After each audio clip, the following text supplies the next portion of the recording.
Assalamualaikum, saya akan buat solution paper 1 2019. Okay, number 1.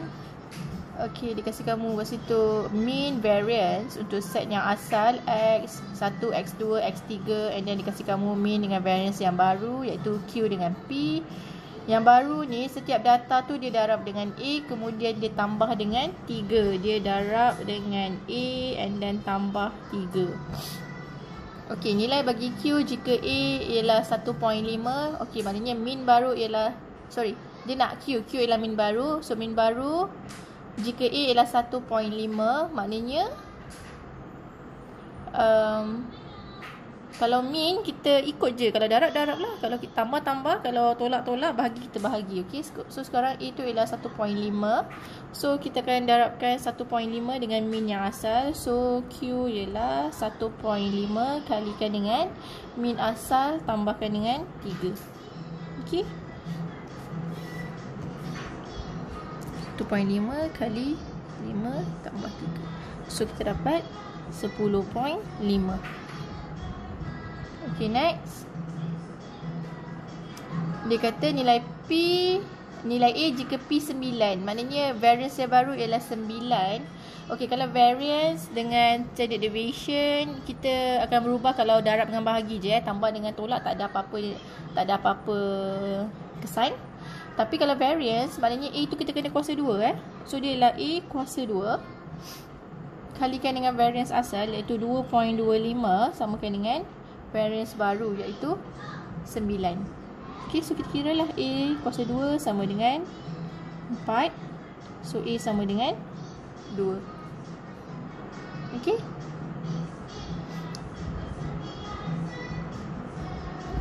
kalau standard deviation kita tak perlu kuasa 2.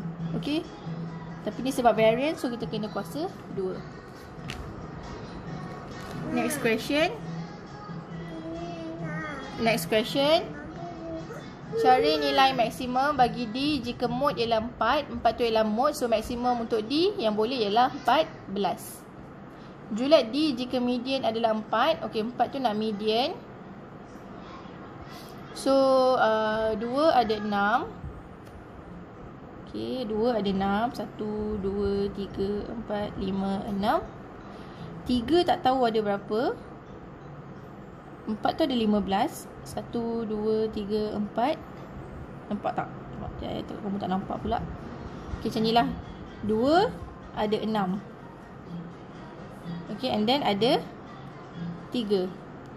And then 4 tu ada 15. Ada 15 4. And then 5 ada 11. And then 6 ada 10.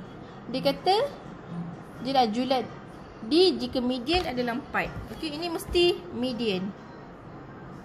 Okey, contohlah. Okey, kat sini saya tambahkan ni. Yang ni ada 21 nombor Okey, katalah saya ambil 4 yang paling ujung sekali. Saya ambil 4 yang ke-15 Saya ambil 4 yang ke-15.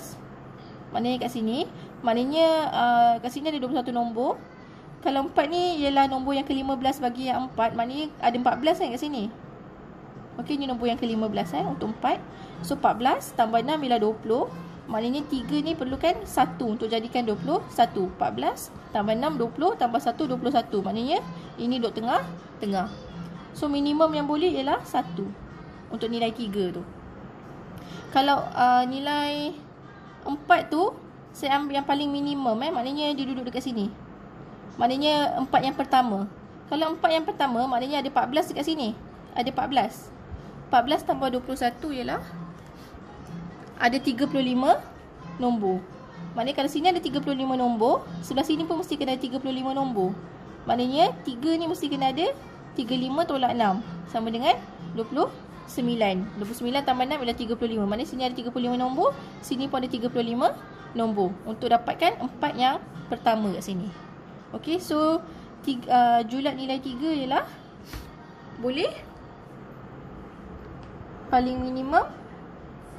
So D paling minimum boleh 1, paling maksimum boleh 29. Okey, kita ambil 4 tu yang paling awal, yang pertama, ataupun kita ambil yang paling akhir kat sini. Okey, next soalan nombor 3. Isi padu bagi sebuah sfera menyusut. Isi padu bagi sebuah sfera menyusut. Okey, maknanya itu ialah dV dt sama dengan menyusut mesti ada negatif 27/5 pi. Cari kadar perubahan isi padu. So kita nak kadar perubahan isi padu, cari kadar perubahan jejari dj dt. So nak dj dt, kita ada dv dt kali dj dv. Okey, kita kena cari dj dv. Ini ialah volume apa? Volume sphere. Volume sphere ialah V sama dengan 4/3 pi j kuasa 3. So kita akan dapat dv dj sama dengan 4 pi j kuasa 2. Okey, so dj dv ialah 1/4 pi j kuasa 2. Okey, masuk dalam sini. Ini dv dt ya. dv dt ialah negatif 27/5 pi kali dj dv ialah ni 1/4 pi. J dia kata berapa? J dia kata 4 kuasa 2. Okey, so kita kira je lah. Okey, pi boleh potong.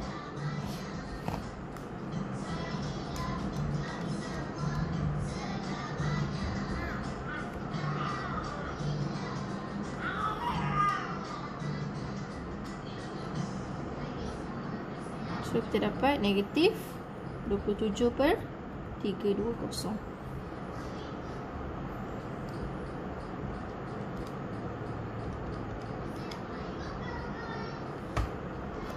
Okay, next question. Number 4. Limit M approaching 2 2M kuasa 2 tolak 8 per M tolak 2. Okey, ni kita kena factorize Factorize, kita boleh buat keluar 2 kat situ. So 2M kuasa 2 tolak 4. Ini pun boleh factorize lagi ni. Ini kuasa 2, ini kuasa 2 So kita boleh dapat 2M tambah 2 M tolak 2 per M tolak 2. So sini boleh potong. Bila dah potong, dah simplify, 2 ni boleh masuk dalam M. So 2 tambah 2 4, kalikan dengan 2, kita dapat 8. Next, B. Dia suruh cari F double prime 2 jika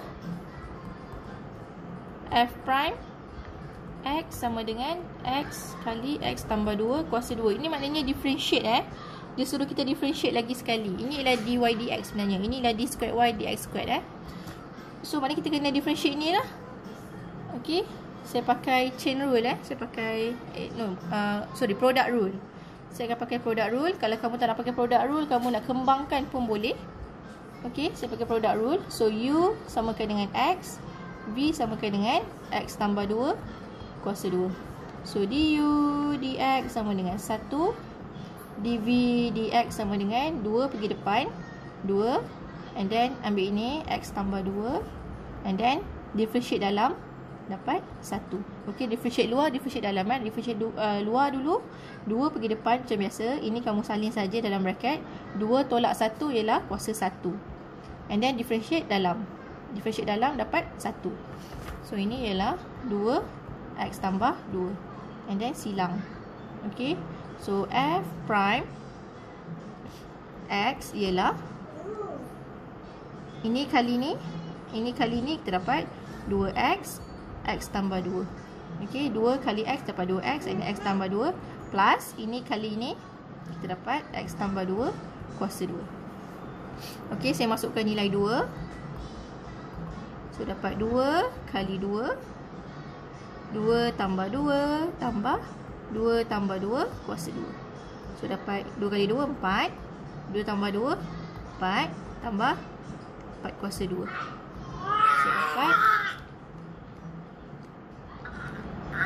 So dapat 32.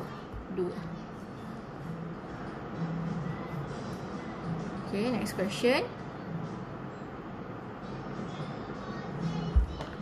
Darjah 1 menunjukkan lengkung bagi fungsi y sama dengan negatif x kuasa 2 tambah 6x diberi tangen kepada lengkung pada titik Q adalah selari dengan garis lurus OP.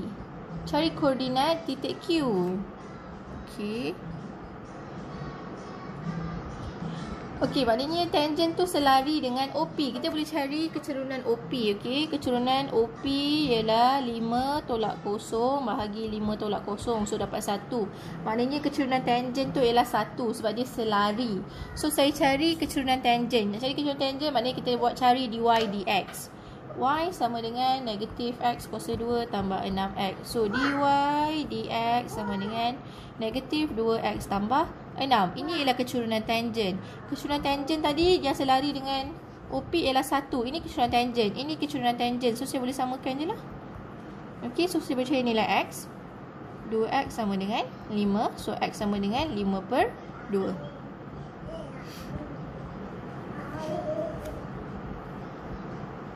Okey, sudah dapat nilai x. Kita boleh cari nilai y. Masukkan saja dalam y sini. So, y sama dengan negatif 5 per 2 kuasa 2 tambah 6 kali 5 per 2. So, kita dapat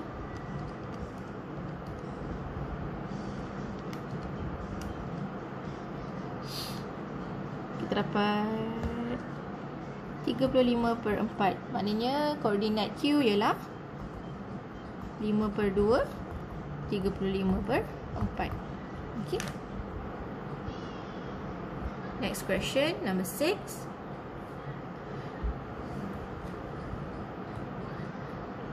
Satu lengkung dengan fungsi kecerunan. Nampak je kata fungsi kecerunan, maknanya itu ialah dy dx. Okey, fungsi kecerunan itu ialah dy dx, kecerunan tangen. Mempunyai satu titik pusingan pada H12. Okey, titik pusingan, titik maksimum, titik minimum, titik pegun, itu semua dy dx sama dengan kosong. Okey, dy dx sama dengan kosong. Titik pusingan, titik pegun, titik maksimum, titik minimum, okey, semua dy dx sama dengan kosong. Cari nilai H. Maknanya kita samakan dengan kosong lah kat sini. Okey, sebab dia titik pusingan. So, saya selesaikan. Semua saya kalikan dengan x kuasa 2. Saya dapat 4x kuasa 3 tolak 4 samakan dengan kosong. So, saya selesaikan. X kuasa 3 sama dengan 1. So, x sama dengan 1.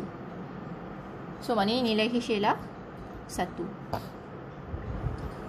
Persamaan lengkung, nak cari persamaan lengkung, maknanya kita kena integrate dy dx. So, y sama dengan integrate 4x tolak 4x negatif 2. Saya buat kat atas lah. Okay, so saya integrate saja. 4x kuasa 2 per 2 tolak 4x tambah 1 jadi negatif 1 bahagi negatif 1 plus c. So, saya dapat, ni boleh potong, 2x kuasa 2 tambah 4 per x tambah c. Kita ada koordinat kan? Kita ada koordinat tadi H1. Kita ada koordinat 1, 12 tadi. So, saya masukkan 12 ialah nilai y. So, 12 sama dengan 2 kali 1 kuasa 2 tambah 4 per 1 tambah c. So, nilai c kita ialah 6. Betul 6? Okay, 6 So, y sama dengan 2x kuasa 2 tambah 4 per x tambah 6. Okay, next, 7.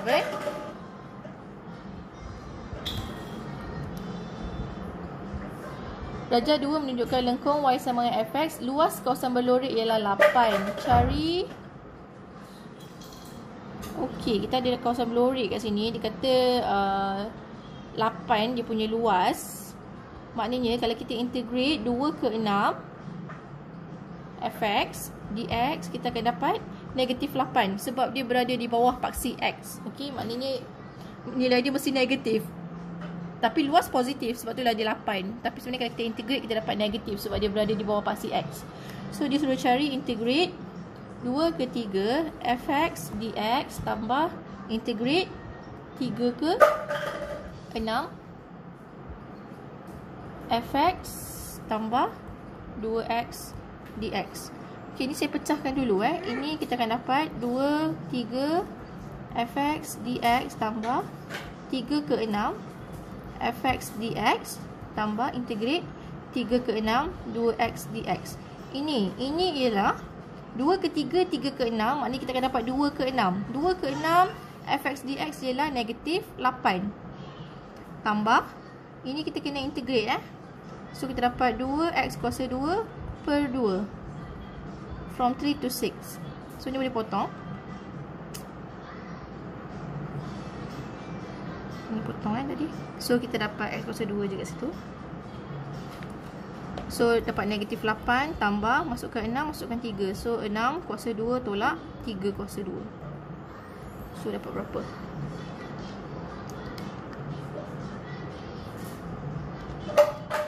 So dapat 19.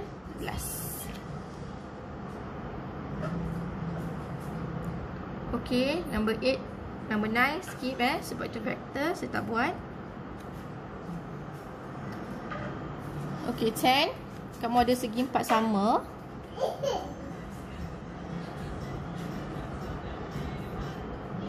Okay, lepas tu kamu ada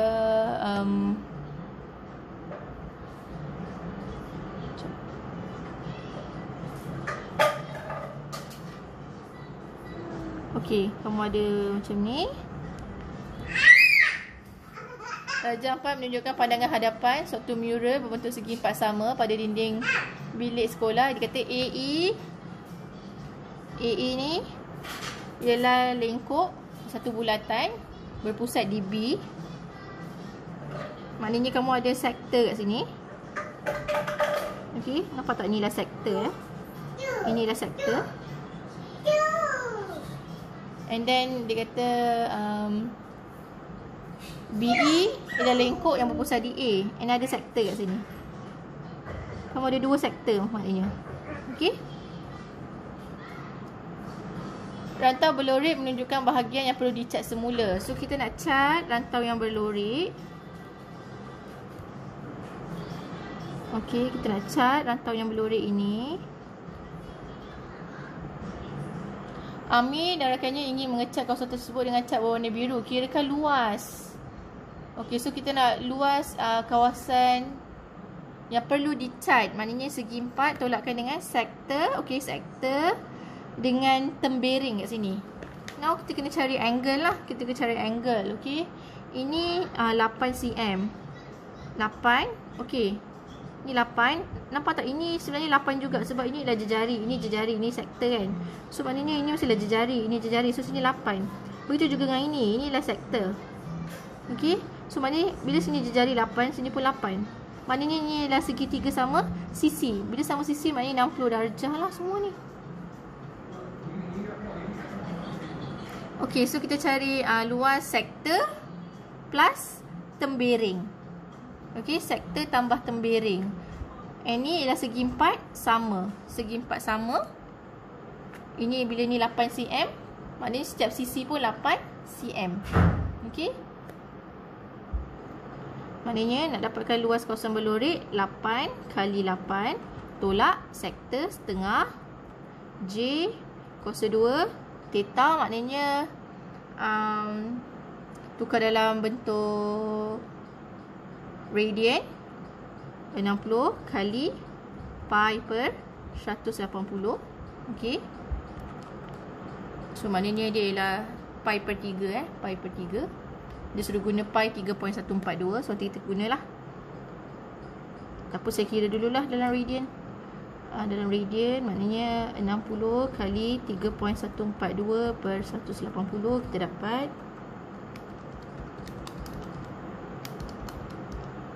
1.047. Okay, now segi 4 sama tolak setengah J kuasa 2 theta tolakkan dengan tembering. Tembering ialah setengah J kuasa 2 theta minus sin theta. So dapat berapa ni?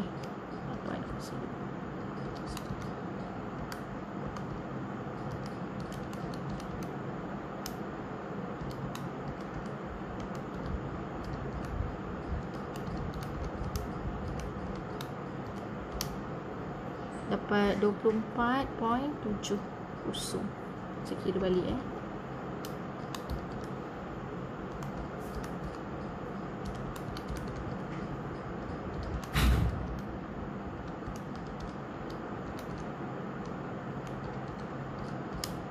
Okay, 24.70.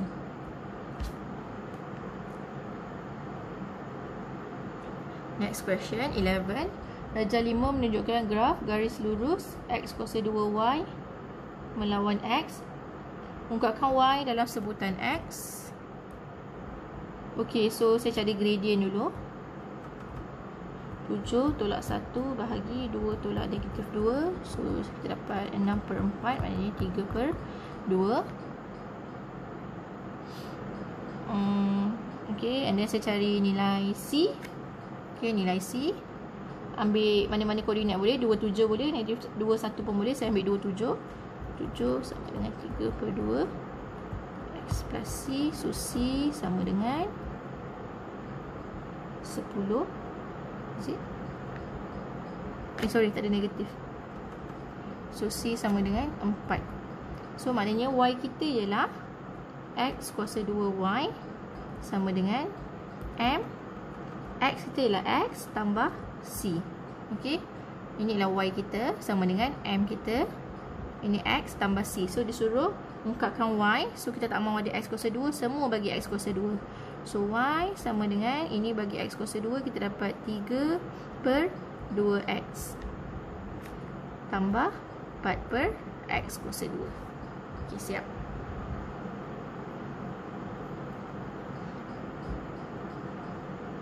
Okay. Nak bagi cantik, kita samakan denominator dia. Okay, ni saya darabkan dengan sekejap saya darabkan dengan X. Ini saya darab 2. So, saya dapat 3X tambah 8/2X kuasa 2. Okay. Saya samakan denominator.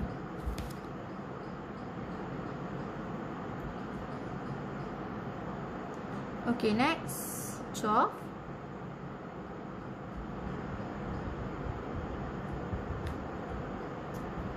Tiga sebutan pertama janjang geometri. Y 2X tolak 7 dengan X tambah 1/4. Ini ialah janjang geometri.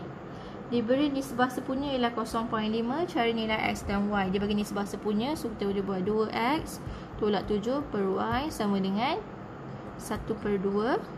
So, saya boleh dapat 4X tolak 14 sama dengan Y. Lagi satu yang ini, X tambah 1/4 bahagi 2X tolak 7. Saya boleh tulis macam ni. Okay, boleh samakan dengan 1/2 juga. So, saya dapat X tambah 1 per, ni darab ni dapat 8X tolak 28. So, saya dapat 2X tambah 2, saya silang sama dengan 8X tolak 28. So, 6X sama dengan 30. X sama dengan 5. So, dapat X nanti sini cari Y. So, Y sama dengan 4 kali 5 tolak 14. So, dapat 6. Okay, next one, last one, 13. Darjah 6 menunjukkan susunan 3 siri ketidakhinggaan. Yang pertama, bagi segi 4 tepat yang serupa. Segi 4 yang pertama, tapak P dan tinggi Q. Tapak dan tinggi segi 4 berikut masing-masing separuh dari panjang sebelumnya. Jika jumlah luas bagi semua segi 4, ungkapkan. Okey, ini ialah ketidakhinggaan. So, dia kata luas segi 4. Yang pertama ialah PQ. Second one dia kata tapak dan tinggi dia masing-masing separuh dari sebelumnya. So, setengah P kali setengah Q. And then next one is setengah daripada setengah is 1/4. 1/4. So, kita dapat PQ, kita dapat 1/4 PQ, and kita dapat 1/16 PQ. So, apa R dia? R dia ialah 1/4. Okey, R dia ialah 1/4. Dia kata ini ialah siri ketidakhinggaan Maknanya S infinity sama dengan A over 1 minus R. So A kita ialah PQ over 1 tolak 1/4 is 3/4 sama dengan 174,752. Ungkapkan P dalam sebutan Q. So PQ sama dengan 174,752 kali 24. So dapat 131064. So ungkapkan P. So P sama dengan 131064 over Q. Alright, so saya stop sini dulu. Kamu boleh buat pembetulan.